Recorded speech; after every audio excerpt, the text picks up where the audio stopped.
One of the most basic questions we can ask about two people is whether they share the same reality, whether they see the same thing when they're both looking at it, whether they hear the same thing when they're both listening to it.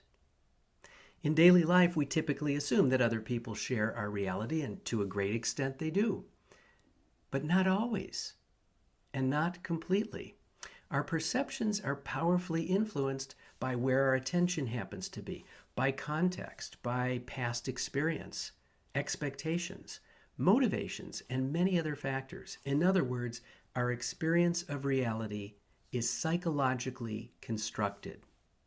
I spoke about this principle in the video on our course sign-up page when I pointed out that the cards in our course image contain a surprise that most people don't notice. A black 10 of diamonds instead of the normal red. You can see the same sort of thing in this photo of a drive-through sign that says over 99 billion served.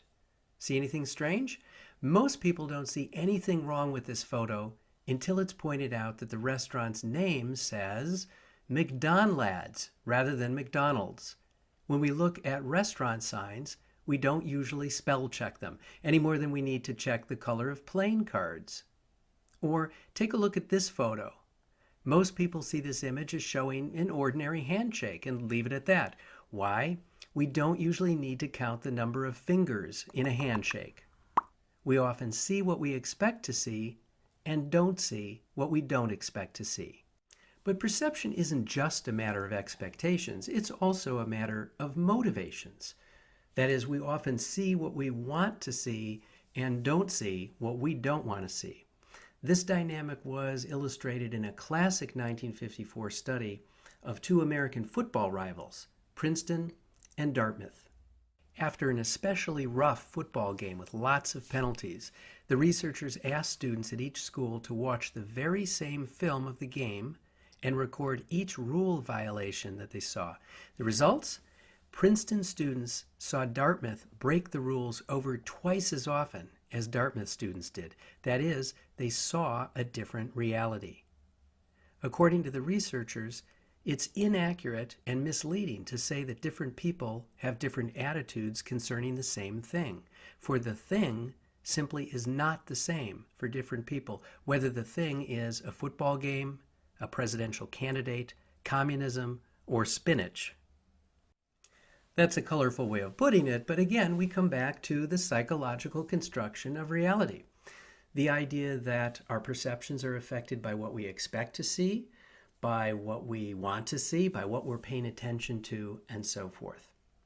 One of my all-time favorite examples illustrating this point comes from British psychologist and professional magician Richard Weissman, who has generously made available to our class a video of his color-changing card trick. So let's watch a master magician both entertain and educate us at the same time. Hope you enjoy.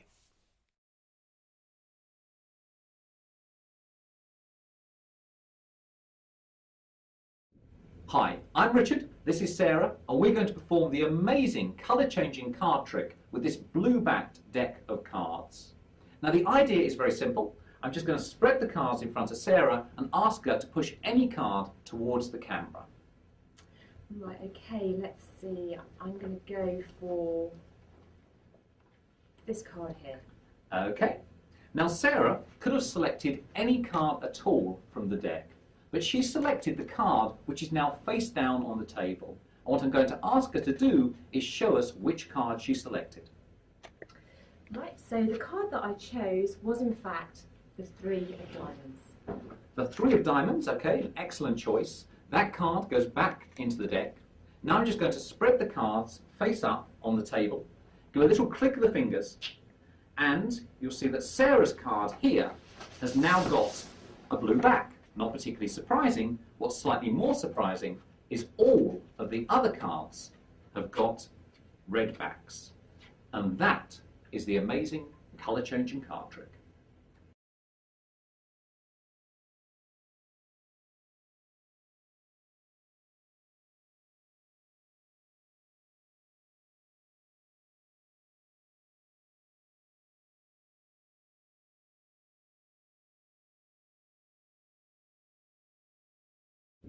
Hi, I'm Richard, this is Sarah, and we're going to perform the amazing colour-changing card trick with this blue-backed deck of cards.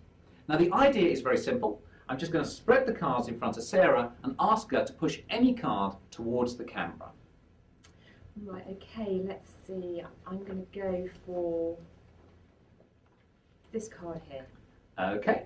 Now Sarah could have selected any card at all from the deck, but she selected the card which is now face down on the table. And what I'm going to ask her to do is show us which card she selected. Right, so the card that I chose was in fact the 3 of diamonds. The 3 of diamonds, okay, an excellent choice. That card goes back into the deck.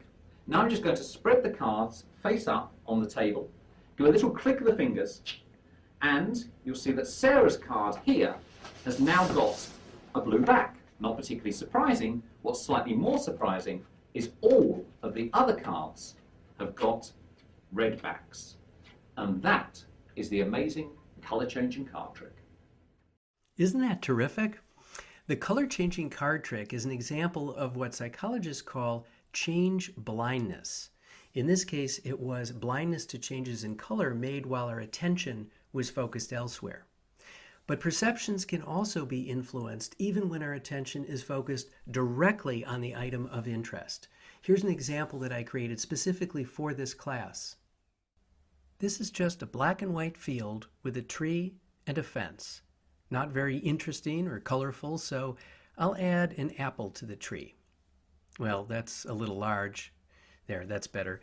Now, there's an old expression about the grass being greener on the other side of the fence, meaning that the things we don't have often seem a little better, and that's what I want you to focus on.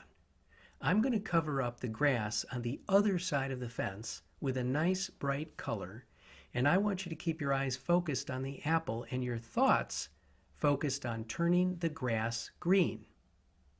And let me be clear, I'm not going to change the black and white photo in any way. I'm not going to add more apples to the tree or do anything to the fence. I just want you to look at the apple and concentrate on the part of the photo that's covered up.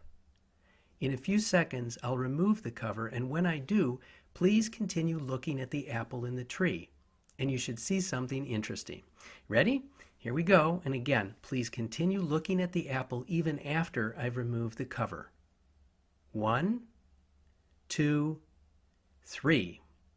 If you have color vision, the grass should indeed be greener on the other side of the fence, at least for a little while.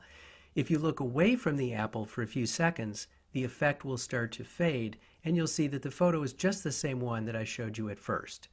What happened is that staring at the magenta-colored background temporarily fatigued your eye's photoreceptors for that color, which knocked your color perception a little bit off base. If before this demonstration I had asked you whether there was any circumstance under which your eyes would have seen half of a black and white photo as green, you probably would have said no. It sounds kind of crazy. Why?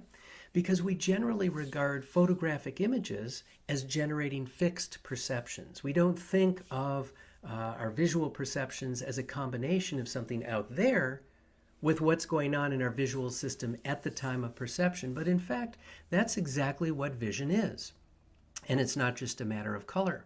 Here's a black and white example of how our view of the world can be warped in under 30 seconds. This example comes from Professor Michael Bach at the University of Freiburg in Germany. All you need to do is stare at the center of the spirals and don't look away. Keep looking, even though it's a little bit hard to do. You don't need to concentrate. Just let your eyes comfortably rest on the center of the spirals. As you do this, your neural motion detectors will adapt to the movement, and in just a few seconds, when you look away, your visual system will be basically thrown into reverse, and you'll temporarily experience what's called a motion after effect. Okay? You can look away now. Pretty amazing, huh? Let's pause for a wavy pop-up question. So to summarize, our perceptions are a joint function of what's going on out there and what's going on over here. An optical illusion that offers, I think, a very nice metaphor for this interplay is the rotating snakes illusion that was created by Akiyoshi Kitaoka of Japan. The coils that seem to be moving are supposed to be snakes, but I actually think of them as gear wheels. If you focus on just one corner of the image, you can see that the gears aren't actually moving, but our mental gears turn when we look at the image as a whole. Even something as basic as line length can be distorted, as the famous Ponzo illusion shows. Here you can see that the two lines are identical in length, but when you change the context, most people see the top line as slightly wider than the bottom line. Illusions like this work in part because our visual system has evolved to see a particular world, a world in which, for example, converging lines indicate distance. Our visual system isn't neutral, and when we give it a world in which converging lines don't indicate distance, it still makes the correction that the lines aren't of equal length, even when in fact they are. And this too is a good metaphor for how people function with one another in daily life. That is, people aren't neutral. Instead, they come in with certain predispositions, certain tendencies that lead them to process social information in very particular ways. When you show people a photo of children, they naturally process facial information to see whether the children are happy or sad. When we see a close-up of someone's face, we wonder automatically what the person might be thinking, whether the person seems dangerous or friendly, and so on. Usually these processes are automatic and beneficial. Certainly there's an evolutionary benefit to knowing as rapidly as possible whether your kids are okay, or whether a stranger poses a threat. But when we're focused on one thing, that means we're not focused on another. It means we can miss things, even fairly large things. If we don't notice that someone's mouth is upside down, or that someone's eyes have been flipped around, what else are we missing when we try to read each other's faces for much more subtle things and interact with each other on a day-to-day basis? It's a question we'll explore in the next two videos when we discuss confirmation biases and a close cousin, self-fulfilling prophecies.